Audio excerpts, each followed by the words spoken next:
trends are constantly changing. It's like fashion. They can be overplucked and thin like they were in the 90s, and then they can be really full and quite heavy. However, just because it's on trend doesn't mean it's going to suit you. So long faces, you have more room to play with your eyebrows. If your forehead is quite small and narrow, I wouldn't be going with big bushy brows. For me, I can't have really big fluffy brows. They just make me look quite masculine and don't necessarily complement my face. What's in fashion now is more of a straight brow and something that elongates. These tails to your brows are very important. If you're pushing them down, you're going to close off your eye. As you age, it's important to lift them and create more space.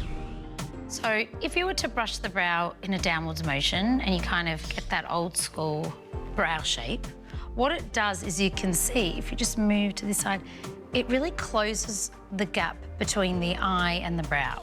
As soon as you brush up, you're left with an instant lift, and it's super flattering to Say's face, her eyes, and just a little rule of thumb is to start the brow where the tear duct and the inner nose is, and then to get some kind of shape between the iris and the end of the eye. And then finally, if you want to know how long your brows should be, hold a pencil on a diagonal line between your nose to the back of your head, and you can see right here, this is where it should finish. So your length is perfect. So I haven't extended the length. All we're doing here is just hair-like strokes and just extending the colour, not necessarily the brow, because it is really full. Now, anywhere here where you've got a little bit of a bald spot, no hair is growing, just go in with a pencil. Once you start to go back and forth, very heavy, you're going to get block-like brows. So stick with little movements like this to create that little soft shadow.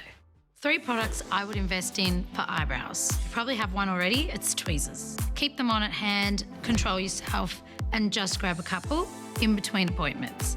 Secondly, a brow mascara that you can pop in the brow first and at the end to keep the brow in place and see what you have to work with.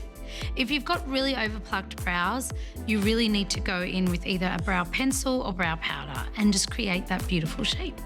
Things people do wrong with eyebrows is overplucking, choosing the right colour. So a lot of people will go in with the same colour as the roots of their hair. A little tip from a professional is go 2 shades lighter, because when you apply it to the hair, you're going to get that darkness. My advice on eyebrows is the same as my approach on beauty. Have fun with it.